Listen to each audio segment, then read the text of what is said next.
गलातीहरूलाई Paul प्रेरितको पत्र। Paul प्रेरित न त मानिसहरूबाट न त मानिसद्वारा, तर यीशु ख्रीष्ट र उहाँलाई मरेकाहरूबाट बौराएर उठाउनुहुने परमेश्वर पिताद्वारा र मसित भएका सबै भाइहरूबाट गलातियामा भएका मण्डलीहरूलाई परमेश्वर पिता र हाम्रा प्रभु यीशु ख्रीष्टबाट तिमीहरूलाई अनुग्रह र शान्ति। परमेश्वर र हाम्रा पिताको इच्छा अनुसार यस वर्तमान दुष्ट संसारबाट हामीलाई छुटकारा दिनका निम्ति उहाँले आफैलाई हाम्रा पापहरूका निम्ति दिइहाल्नुभयो। उहाँलाई नै सदा सर्वदा महिमा भइरहोस्। आमेन। अर्को सुसमाचार छँदै छैन। म छक्क पर्दछु, किनकि जसले तिमीहरूलाई ख्रीष्टको अनुग्रहमा बोलाउनु भयो उहाँबाट तिमीहरू यति चाँडै अर्कै सुसमाचारतिर फर्क्यौ, जुन सुसमाचार अर्को होइन, तर तिमीहरूलाई विचलित पार्ने र ख्रीष्टको सुसमाचार उल्टा पुल्टा पार्न चाहनेहरू कोही कोही छन्। तर हामीले वा स्वर्गबाटको कुनै दूतले पनि हामीले तिमीहरूलाई प्रचार गरेको सुसमाचार बाहेक अर्को कुनै सुसमाचार तिमीहरूलाई सुनायो भने त्यो श्रापित होस्। जस्तो हामीले पहिले भन्यौं त्यस्तै अब म फेरि भन्दछु, कुनै मानिसले जुन सुसमाचार तिमीहरूले ग्रहण गरेका छौ त्योभन्दा बेग्लै सुसमाचार तिमीहरूलाई सुनायो भने त्यो श्रापित होस्। किनकि अब म मानिसहरूलाई मनाउँदैछु कि परमेश्वरलाई, अथवा के म मानिसहरूलाई खुसी पार्न खोज्दैछु? किनकि अझै मैले मानिसहरूलाई खुसी पारेको छु भने म ख्रीष्टको दास हुने थिइनँ। सुसमाचार सिधै परमेश्वरबाट आयो। तर भाइहरू हो, म तिमीहरूलाई जनाउँदछु, जुन सुसमाचार मद्वारा सुनाइएको थियो त्यो मान्छे अनुसारको होइन, किनकि न त मैले त्यो मान्छेबाट पाएँ न त त्यो मलाई सिकाइएको हो, तर यीशु ख्रीष्टको प्रकाशद्वारा मैले त्यो पाएँ।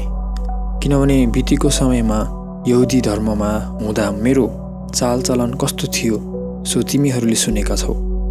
मैले परमेश्वरको मण्डलीलाई साह्रै सताएँ र त्यसलाई नष्ट भ्रष्ट पारेँ, अनि मेरा पिता पुर्खाका रीतिविधिहरूमा एकदमै जोसिलो भएर मेरो आफ्नै जातिमा मेरा दौतरीहरूमध्ये अनेकौँलाई उछिन्दै म यहुदी धर्ममा अघि बढेँ। तर जब परमेश्वरलाई, जसले मलाई मेरी आमाकै गर्भबाट अलग पार्नुभयो र आफ्नो अनुग्रहद्वारा मलाई बोलाउनु भयो, आफ्नो पुत्रलाई ममा प्रकट गर्न असल लाग्यो, अन्य जातिहरूको बीचमा मैले उहाँलाई प्रचार गरौँ भनेर, तब तुरुन्तै मैले मासु र रगतसँग सल्लाह लिइन। न त ममाथि यरुशलेममा उनीहरू कहाँ गए जो मभन्दा पहिले प्रेरितहरू थिए, तर म त अरब गएँ र फेरि दमस्कस फर्केँ।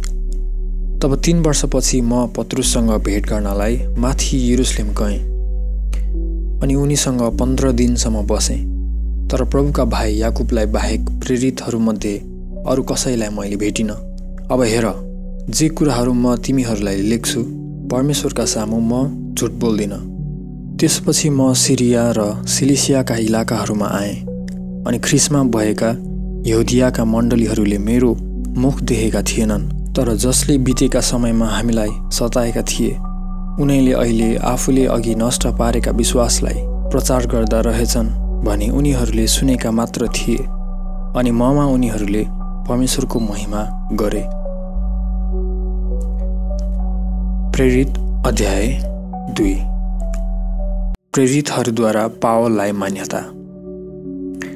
तब 14 वर्षपछि बर्नबाससित म फेरि माथि यरुशलेम गएँ र तितसलाई पनि साथमा लगेँ, अनि प्रकाश अनुसार म माथि गएँ र जुन सुसमाचार म अन्य जातिहरूका बीचमा प्रचार गर्दछु त्यही उनीहरूलाई बताइदिएँ। तर एकान्तमा ती नाम चलेकाहरूलाई कहीँ कुनै प्रकारले मैले व्यर्थैमा पो दगुर्नु पर्ने हो कि वा दगुरेको थिएँ कि भनेर, तर मसँग हुने तितसलाई ग्रीक भए तापनि खतना गरिनुपर्छ भनी कर गरिएन। अनि सुटुक्कै भित्र ल्याइएका झुटा भाइहरूले गर्दा, जो हामीलाई बन्धनभित्र हुल्नका निम्ति ख्रीष्ट यीशुमा भएको हाम्रो स्वतन्त्रताको जासुसी गर्नका निम्ति सुटुक्कै भित्र आए। सुसमाचारको सत्यता तिमीहरूसित रहिरहोस् भनेर तिनीहरूलाई हामीले 1 घण्टा पनि अधीनतामा रहिकन ठाउँ दिएनौ। तर केही हुन् भने ती नाम चलेकाहरूबाट उनीहरू जेसुकै भए तापनि त्यसले ममा केही भिन्नता ल्याउँदैन।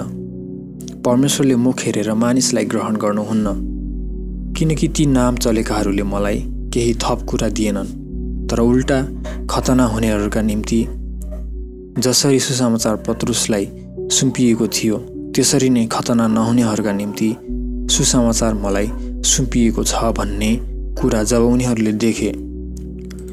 किनकि जसले खतना हुनेहरूका बीचमा प्रेरितको नाम गर्नलाई पत्रुसमा प्रभावशाली काम गर्नुभयो, र जब याकुब, केफास र यूहन्नाले जो खाँबाहरू मानिन्थे मलाई दिइएको अनुग्रह थाहा पाए, तब तिनीहरूले हामी चाहिँ अन्य जातिहरू कहाँ र उनीहरू चाहिँ खतना हुनेहरू कहाँ जाने भनी मलाई र बर्नबासलाई सङ्गतिको दाहिने हात दिए। हामीले गरिबहरूको सम्झना गर्नुपर्छ भन्ने मात्र उनीहरूको इच्छा थियो। यही काम गर्नलाई म पनि उत्सुक थिएँ। विश्वासद्वारा सबै धर्मी ठहरिन्छन्। तर जब पत्रुस एन्टियोक आए तब मैले आम्ने सामने उनलाई विरोध गरेँ, किनकि उनी दोषी ठहरिएका थिए।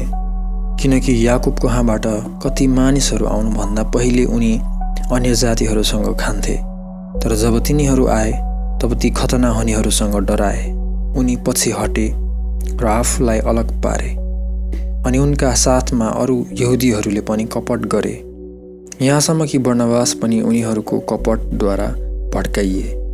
तर जब मैले उनीहरूलाई सुसमाचारको सत्यता अनुसार ठिकसँग नचलेका देखेँ, तब ती सबैका सामु मैले पत्रुसलाई भने, तपाईँ यहुदी भएर पनि यहुदी जस्तो होइन तर अन्य जाति जस्तो चल्नुहुन्छ भने किन तपाईँ अन्य जातिहरूलाई यहुदीको चलन अनुसार चल्नु भनी कर लगाउनुहुन्छ?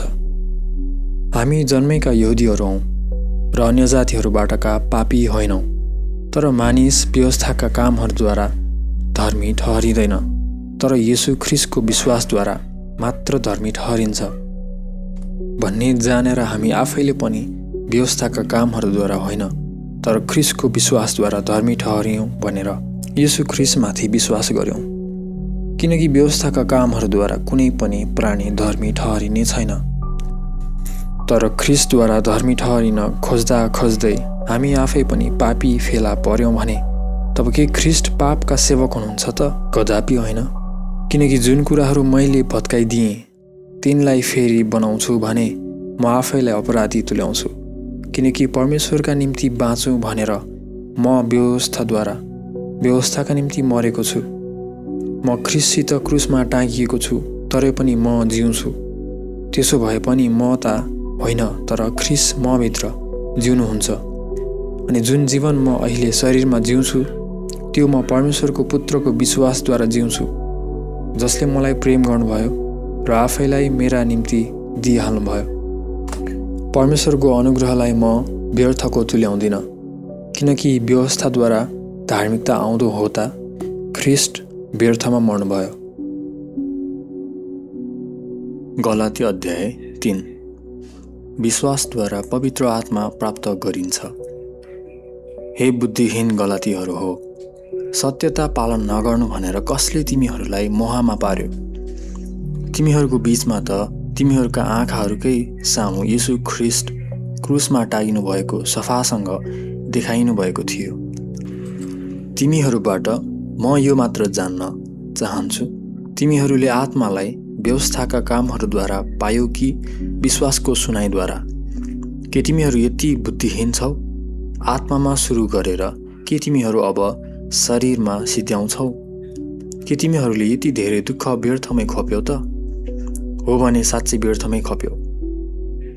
यसकारण जसले तिमीहरूलाई आत्मा दिनुहुन्छ र तिमीहरूको बीचमा सामर्थ्यका कामहरू गर्नुहुन्छ, कि यो उहाँले व्यर्थताकै कामहरूद्वारा गर्नुहुन्छ कि विश्वासको सुनाइद्वारा? जसरी अब्राहमले पनि परमेश्वरलाई विश्वास गरे र यो उनका निम्ति धार्मिकता गनियो।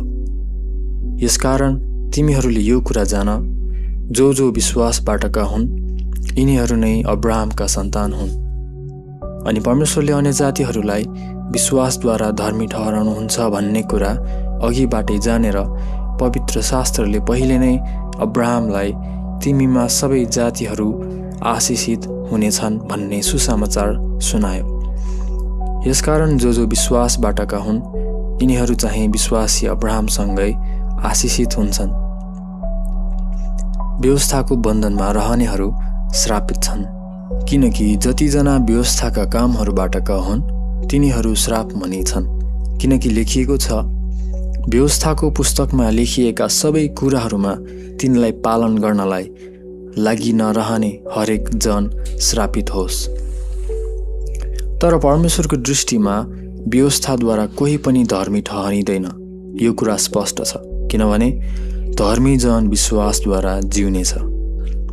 तर व्यवस्था चाहिँ विश्वासबाटको होइन, तर जुन मान्छेले तिनलाई पालन गर्छ ऊ तीद्वारा जिउनेछ। हाम्रो निम्ति श्राप बनेर ख्रिस्टले हामीलाई व्यवस्थाको श्रापबाट दाम तिरी छुटकारा दिनुभएको छ। किनकि लेखिएको छ, हरेक जो रुखमा झुन्डिन्छ त्यो श्रापित हो। यसैले कि येशू ख्रिस्टद्वारा अब्राहमको आशिष अन्य जातिहरू कहाँ आओस् र विश्वासद्वारा हामीले आत्माको प्रतिज्ञा प्राप्त गर्न सकौँ। भाइहरू हो, मानिसको रीतिअनुसार म भन्दछु, बाचा मान्छेकै भए तापनि त्यो पक्का भएपछि त्यसैलाई कसैले न रद्द गर्दछ न त्यसमा थप्दछ। अब अब्राहम र उनको वंशलाई प्रतिज्ञाहरू दिए। उहाँले धेरैजनाको विषयमा भने चाहिँ गरी र वंशहरूलाई भन्नुहुन्न, तर एकैजनाको विषयमा भने चाहिँ गरी र तिम्रो वंशलाई भन्नुहुन्छ, जुन वंश ख्रिस्ट हुनुहुन्छ। अनि म यो भन्दछु, परमेश्वरद्वारा ख्रिस्टमा पहिले नै पक्का गरिएको बाचालाई 430 वर्षपछि आएको व्यवस्थाले त्यस प्रतिज्ञालाई बेकममा तुल्याउनका निम्ति रद्द गर्न सक्दैन। किनकि पैतृक सम्पत्ति व्यवस्थाद्वारा पाइने हो भने प्रतिज्ञाद्वारा हुँदै होइन, तर परमेश्वरले प्रतिज्ञाद्वारा अब्राहमलाई त्यो दिनुभयो। तब व्यवस्था के का लागि हो? यो त जुन वंशलाई प्रतिज्ञा दिइएको थियो त्यो वंश आउन्जेल अपराधहरूले गर्दा थपिएको थियो र स्वर्गदूतहरूद्वारा एक मध्यस्थको हातमा ठहराइयो। अब मध्यस्थ चाहिँ एकजनाको मध्यस्थ हुँदैन, तर परमेश्वर एकैजना हुनुहुन्छ।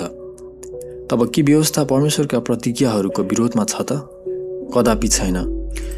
किनकि जीवन दिन सक्ने व्यवस्था दिइएको हुँदो हो त साँच्चै धार्मिकता व्यवस्थाद्वारा हुने थियो, तर प्रतिज्ञा चाहिँ येशू ख्रिस्टमाथि राखिएको विश्वासद्वारा विश्वास गर्नेहरूलाई दिइयोस् भनेर पवित्र शास्त्रले सबैलाई पापको अधीनतामा थुनेर राखेको छ। तर विश्वास आउनुभन्दा पहिले यही व्यवस्थाको अधीनतामा हाम्रो रखवाली भयो र पछिबाट प्रकट हुने विश्वासका निम्ति हामी थुनामा राखियौँ। यसकारण व्यवस्था चाहिँ हामी विश्वासद्वारा धर्मी ठहरौँ भनेर हामीलाई ख्रिस्ट कहाँ ल्याउने हाम्रो शिक्षक थियो। तर विश्वास आइसकेपछि चाहिँ हामी अबदेखि उसो त्यस शिक्षकको अधीनतामा छैनौँ। ख्रिस्ट विश्वासीहरू चाहिँ परमेश्वरका सन्तान हुन्। किनकि ख्रिस्ट येशूमाथि राखिएको विश्वासद्वारा तिमीहरू सबै परमेश्वरका सन्तान हौ। किनकि तिमीहरू जतिले ख्रिस्टभित्र बप्तिस्मा लिएका छौ तिमीहरूले ख्रिस्टलाई पहिरेका छौ। अब त्यहाँ न यहुदी रह्यो, न ग्रीक, न कमारा, न स्वतन्त्र, न पुरुष, न स्त्री, किनकि ख्रिस्ट येशूमा तिमीहरू सबै एक हौ। अनि तिमीहरू ख्रिस्टका हौ भनेर तिमीहरू अब्राहमको वंश हौ र प्रतिज्ञा अनुसार हकवालाहरू हौ। गलाती अध्याय 4। अनि म भन्दछु, हकवाला जबसम्म बालक रहन्छ तबसम्म ऊ सबै कुराहरूको मालिक भए तापनि दासमा र उसमा केही भिन्नता हुँदैन। तर बुबाले ठहराइएको समयसम्म ऊ हेरचाह गर्नेहरू र प्रबन्ध गर्नेहरूको अधीनतामा रहन्छ। यही प्रकारले हामी पनि जब हामी बालकहरू थियौँ तब संसारका प्राथमिक शिक्षाहरूको दासत्वमा थियौँ। तर जब समय पुरा भयो तब परमेश्वरले आफ्ना पुत्रलाई पठाउनुभयो, जो स्त्रीद्वारा जन्मनुभयो, व्यवस्थाको अधीनतामा जन्मनुभयो, यस हेतुले कि हामी धर्मपुत्र हुने अधिकार पाऊँ भनेर उहाँले यस व्यवस्थाको अधीनतामा भएकाहरूलाई दाम तिरी छुटकारा दिन सकुन्। अनि तिमीहरू पुत्र भएका हुनाले परमेश्वरले हे अब्बा, हे पिता भन्दै पुकार्ने आफ्ना पुत्रको आत्मा तिमीहरूका हृदयभित्र पठाउनु भएको हो। यसर्थ अबदेखि उसो तिमी दास होइनौ तर पुत्र हौ, अनि पुत्र हौ भन्ने ख्रिस्टद्वारा परमेश्वरको हकवाला पनि हौ। गलातीहरूप्रति प्रेरित पावलको फिक्री। तर त्यस बेला परमेश्वरलाई नचिनेर तिमीहरूले तिनीहरूको सेवा गर्यौ जो स्वभावैले ईश्वरहरू होइनन्। तर अब तिमीहरूले परमेश्वरलाई चिनेपछि, तर बरु परमेश्वरद्वारा चिनिएपछि तिमीहरू कसरी फेरि दुर्बल र निकम्मा प्राथमिक शिक्षाहरू कहाँ फर्कन्छौ? फेरि पनि त्यसको दास हुने इच्छा गर्दछौ? तिमीहरू दिन, महिना, समय र वर्षहरू मान्दछौ। व्यर्थैमा मैले तिमीहरूका लागि मेहनत गरेँ कि भनी मलाई तिमीहरूसँग डर लागेको छ। भाइहरू हो, म जस्तो छु त्यस्तै हो भने म तिमीहरूलाई बिन्ती गर्दछु, किनकि म पनि तिमीहरू जस्तै छु। तिमीहरूले मेरो कुनै खराबी गरेका छैनौ। तिमीहरू जान्दछौ, शारीरिक दुर्बलताको कारणले पहिलोपल्ट मैले तिमीहरूलाई सुसमाचार सुनाएँ। अनि मेरो परीक्षा जुन चाहिँ मेरो शरीरमा थियो तिमीहरूले तुच्छ ठानेनौ र लत्याएनौ। तर तिमीहरूले मलाई परमेश्वरको दूतलाई झैँ, ख्रिस्ट येशूलाई झैँ ग्रहण गर्यौ। तब तिमीहरूको आनन्द मनाइ कहाँ छ? किनकि तिमीहरूको विषयमा म गवाही दिन्छु, सम्भव भएको भए तिमीहरूले आफ्नै आँखाहरू निकालेर मलाई दिने थियौ। यसकारण मैले तिमीहरूसँग सत्य बोलेकोमा कि म तिमीहरूको शत्रु भएको छु त? तिनीहरूले तिमीहरूप्रति जोससित चासो राख्छन् तर सठिकसँग होइन। तिमीहरूले पनि तिनीहरूप्रति चासो राखौ भनेर तिनीहरूले तिमीहरूलाई मबाट अलग पार्न चाहन्छन्। तर सधैँभरि असल कुरामा जोससित चासो लिनु असल हो, र म तिमीहरूको साथमा रहेको बेलामा मात्र होइन। हे मेरा साना बालकहरू हो, जबसम्म ख्रिस्ट तिमीहरूमा बनिनुहुन्न तबसम्म म फेरि तिमीहरूका लागि प्रसूति वेदनामा हुन्छु। म अहिले नै तिमीहरूको साथमा हुने र आफ्नो स्वर बदली गर्ने इच्छा गर्दछु, किनकि तिमीहरूको विषयमा मलाई शङ्का छ। हागार र साराको दृष्टान्त। तिमी व्यवस्थाको अधीनतामा रहन चाहनेहरूले मलाई भन, के तिमीहरू व्यवस्थाको कुरा सुन्दैनौ? किनकि यो लेखिएको छ, अब्राहमका 2 जना छोराहरू थिए, एकजना चाहिँ दासीबाट, अर्को चाहिँ स्वतन्त्र स्त्रीबाट। तर दासीबाटको चाहिँ शरीर अनुसार जन्मेको थियो, तर स्वतन्त्र स्त्रीबाटको चाहिँ प्रतिज्ञाद्वारा जन्मियो। यी कुराहरू दृष्टान्तको रूपमा छन्, किनकि यिनीहरू 2 बाचाहरू हुन्। एउटा चाहिँ सिनाई पर्वतबाट, जसले दासत्वको निम्ति जन्माउँछ, जो हागार हो, किनकि यो हागार चाहिँ अरबमा भएको सिनाई पर्वत हो र आजकालको यरुसलेमसँग मिल्छे अनि आफ्ना छोराछोरीहरूसित दासत्वमा छे। तर माथिको यरुसलेम स्वतन्त्र छ, ऊ चाहिँ हामी सबैकी आमा हो। किनकि यो लेखिएको छ, हे सन्तान नजन्माउने बाँझी, आनन्द गर, हे प्रसूति वेदना नहुने मन खोलेर चिच्याऊ, किनकि त्यागिएकी स्त्रीका सन्तानहरू चाहिँ पति भएकी स्त्रीका भन्दा धेरै बढ्ता छन्। अब भाइहरू हो, हामी चाहिँ इसाक जस्तो प्रतिज्ञाका सन्तानहरू हौँ। तर जसरी त्यस समयमा शरीर अनुसार जन्मेकोले आत्मा अनुसार जन्मेकोलाई सताउँथ्यो, त्यस्तै अहिले पनि हुन्छ। तैपनि पवित्र शास्त्रले के भन्छ? दासीलाई र त्यसको छोरालाई निकालिदिनुहोस्, किनकि दासीको छोरो स्वतन्त्र स्त्रीको छोराको साथमा हकवाला हुने छैन। यसर्थ हे भाइहरू हो, हामी दासीका सन्तानहरू होइनौँ, तर स्वतन्त्र स्त्रीका हौँ। गलाती अध्याय 5। स्वतन्त्रताको सुरक्षा। यसकारण जुन स्वतन्त्रताद्वारा ख्रिस्टले हामीलाई स्वतन्त्र पार्नुभयो, त्यसैमा बलियो गरी खडा हौँ र फेरि दासत्वको जुवामनी नजेलियौँ। हेर, म पावल तिमीहरूलाई भन्दछु, यदि तिमीहरूले खतना गरायो भने ख्रिस्टबाट तिमीहरूलाई केही लाभ हुने छैन, किनकि म फेरि खतना भएको हरेक मानिसलाई चेतावनी दिन्छु, सारा व्यवस्था पालन गर्नका निम्ति ऊ ऋणी हुन्छ। तिमीहरू जसले व्यवस्थाबाट धर्मी हुन चाहन्छौ, तिमीहरू ख्रीष्टबाट अलग भएका छौ। तिमीहरू अनुग्रहबाट खसेका छौ, किनकि आत्माद्वारा हामी विश्वासले धार्मिकताको आशाको बाटो हेर्दछौँ। किनकि ख्रीष्ट येशूमा न खतना न त बिना खतना केही कामको छ, तर विश्वास जसले प्रेमद्वारा काम गर्छ। तिमीहरू राम्ररी दगुरिरहेको थियौ। सत्यतालाई नमान्नु भनेर कसले तिमीहरूलाई बाधा दियो? तिमीहरूलाई बोलाउनु हुनेबाट यो ललाइ फकाइ भएको होइन। अलिकति खमीरले जम्मै ढेकालाई खमीरी बनाइदिन्छ। तिमीहरू अर्कै मनका हुने छैनौ भनेर प्रभुमा तिमीहरूमाथि मेरो भरोसा छ। तर जसले तिमीहरूलाई गडबडीमा पार्छ, त्यो जोसुकै होस्, त्यसले दण्ड भोग्नेछ। तर भाइहरू हो, म अझै पनि खतनाको प्रचार गर्छु भने म किन अझै सतावटमा पर्छु त? तब क्रुसको ठक्करको कारण समाप्त हुन्छ।